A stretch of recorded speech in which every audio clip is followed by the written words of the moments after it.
Iya, nggak terasa ya waktu terus berjalan dan sekarang anak-anak udah bertambah usia, udah makin besar-besar. Keinget banget dulu, mereka ini kan jaraknya deket-deket ya.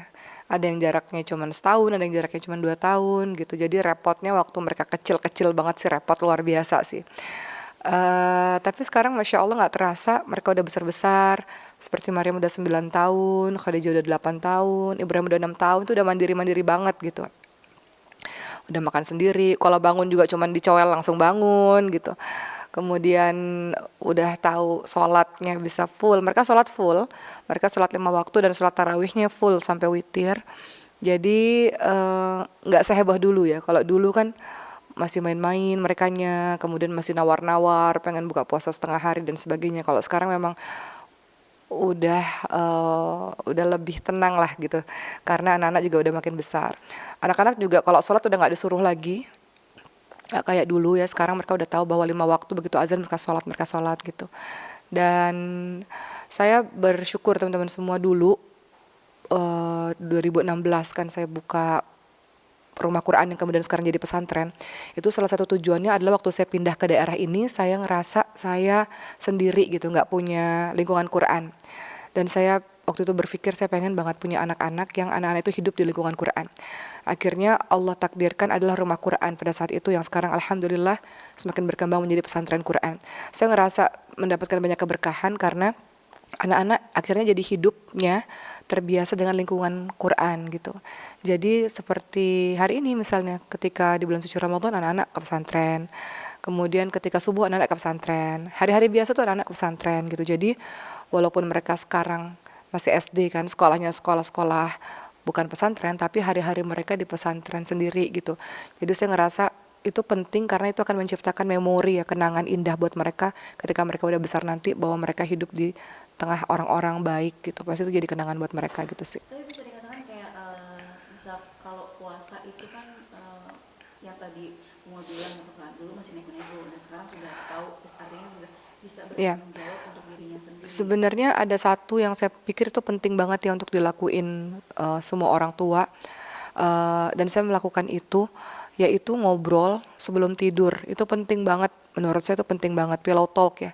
Jadi ngobrol sebelum tidur itu biasanya saya lakukan bersama dengan anak-anak.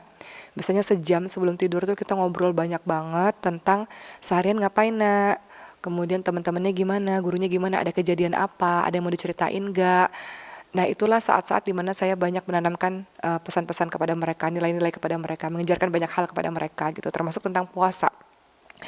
Jadi bagi saya 1 jam sebelum tidur itu golden time yang nggak boleh diganggu banget. Makanya biasanya kalau acara malam saya agak nggak bisa datang gitu, karena bagi saya malam itu sebelum mereka tidur itu waktu saya waktu emas untuk banyak ngobrol sama mereka. Dan anak-anak udah gede ya, mereka udah jadi kayak sahabat gitu bagi saya. Jadi mereka bisa nanya apapun. Eh, Seperti kemarin lah kita ngobrol.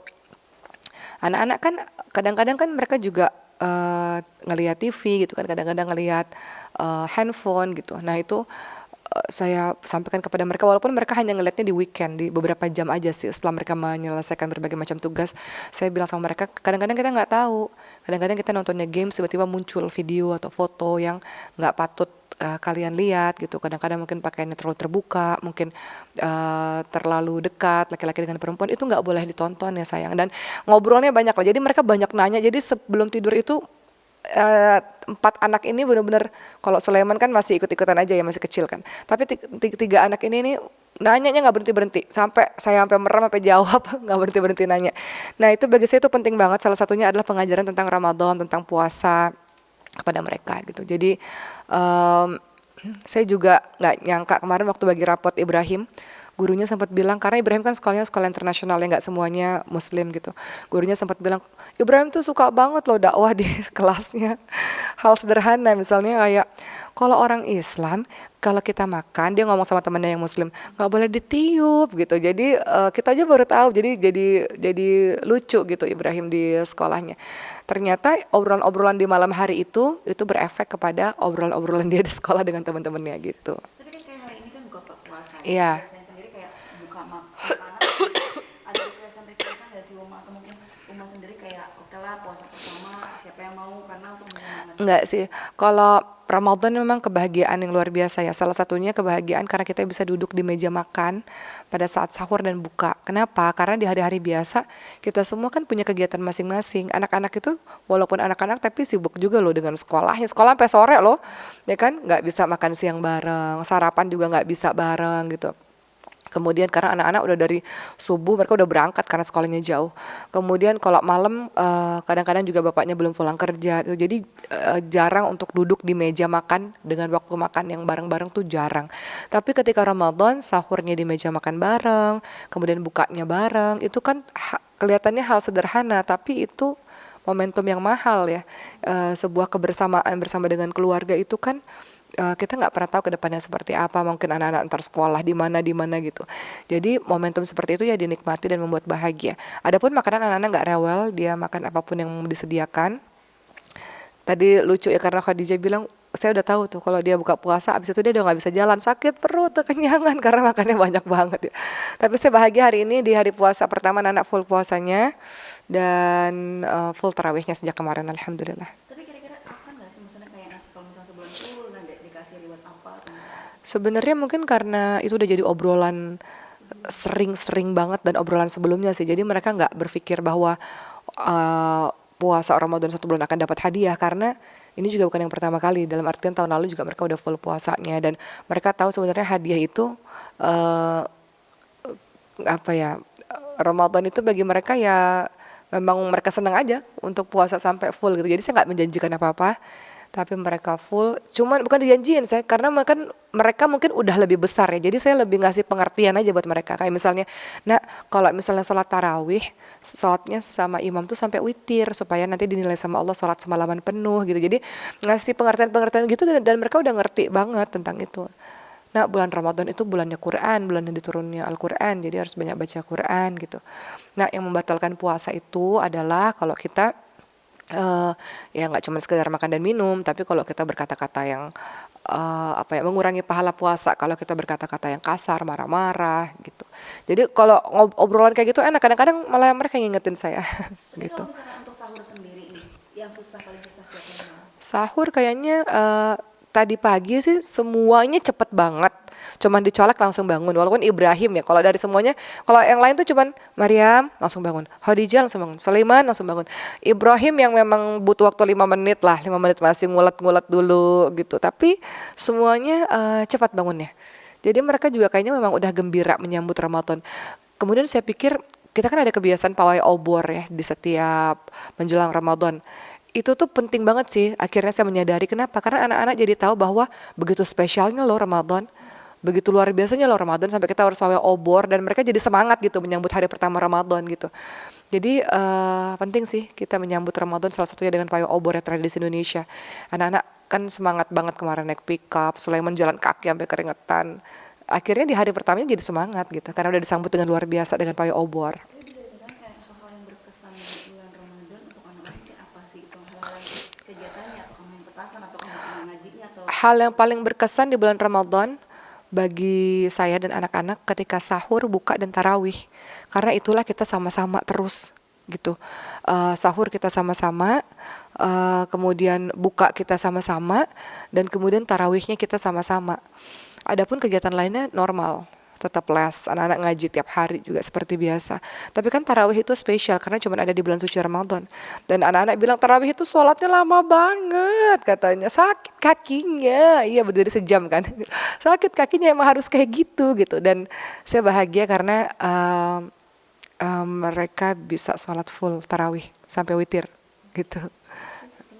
di rumah sama orang tuanya Mm-mm. kayak Oke. nah terus ada lagi diajarin tapi bapaknya mungkin dengan nadanya kayak gitu. Bahwa sebenarnya kan orang tua itu gurunya untuk anak-anak gitu. Bagaimana kita membiasakan anak-anak sedini mungkin untuk mencintai Quran. Quran itu bagi orang Islam dia tidak hanya sekedar sebagai petunjuk ya. Kalau kita menuju ke satu tempat yang belum pernah kita datangi gitu kan. Kita kan perlu yang namanya petunjuk arah baru kita bisa selamat dan kita bisa sampai tujuan. Sama kayak kita mau masuk surga, tapi kalau nggak pakai petunjuk gimana kita bisa sampai ke sana. Jadi Quran tuh basic. Anak-anak kita boleh jadi apapun, tapi dia basic yang harus diajarkan sejak dini. Apalagi Indonesia mayoritas Islam, mustahil kalau ada orang yang nggak bisa baca Quran, karena guru Quran di mana-mana banyak, masjid di mana-mana banyak. Nah, orang tua tuh punya tanggung jawab yang luar biasa untuk ngajarin Quran kepada anak-anak gitu ya, dan itu menjadi kenangan nanti kalau dia udah besar bahwa ibunya ayahnya concern terhadap Quran. Dan Quran itu nggak bisa seminggu sekali, seminggu dua kali, nggak bisa. Quran itu harus tiap hari, dan kita waktukan Quran itu secara tetap gitu ya. Setiap keluarga kan waktunya beda-beda, ada yang pada maghrib, pada subuh, pada isya. Itu Quran harus diwaktukan secara pasti ya, jangan berubah-ubah dalam satu keluarga. Nah, video tadi tentu itu adalah hal yang harus dilakukan oleh semua muslim, semua keluarga muslim. Anak ibu mengajari anak atau ayah mengajari anak, ya harus begitu gitu ya. Namun ya lucu lah, macam-macam sih cara mengajar anak. Kalau saya berkaca sama diri saya sendiri, anak-anak tuh kan beda-beda karakternya. Seperti Khadijah, sekarang ini aja nih baru 8 tahun baru bisa duduk tenang. Beberapa tahun sebelumnya dia ngafal Quran dengan apa? Dengan main bola, dengan manjat sana, manjat sini, tapi hafal gitu. Tetap terus diperdengarkan Qurannya, tapi dia kinestatik kan, bergerak ke sana kemari. Yang jelas gimana caranya membuat Quran itu dicintai dan dirindukan oleh mereka. Kalau saya boleh kasih tips sedikit, pengalaman yang sampai akhirnya anak ketergantungan banget adalah dengerin murotal Al-Quran. Dengerin murotal Al-Quran itu saya lakukan ketika masih dalam masa kandungan. Saat itu ketika di masa kandungan itu memang anak udah terbiasa mendengarkan murotal Quran. Ketika saya operasi sesar, saya minta sama dokternya untuk masukkan murotal Quran di operasi sesar. Bahkan ketika Sulaiman di NICU, saya minta speaker Quran itu masuk ke inkubatornya gitu. Nah, sampai hari ini sekarang anak-anak udah pada gede-gede, mereka kalau tiap malam udah Qurannya nggak diputar, mereka akan cari sendiri. Atau ketika mereka pergi ke luar negeri, kalau kadang-kadang kita lupa bawa speaker Qurannya, mereka akan cari, nggak di handphone puterin gitu. Jadi mereka cari sendiri, jadi kehilangan gitu. Kalau nggak dengar Quran mereka kehilangan. Nah, itulah yang kita mau biasakan untuk anak-anak kita, supaya kalau sehari nggak bersama dengan Quran gelisah hatinya gitu. Jadi untuk para orang tua, good job. Semoga para orang tuanya juga semangat belajar Quran yang baik dan benar, sehingga bisa ngajarin anak-anak kita baca Quran yang baik dan benar.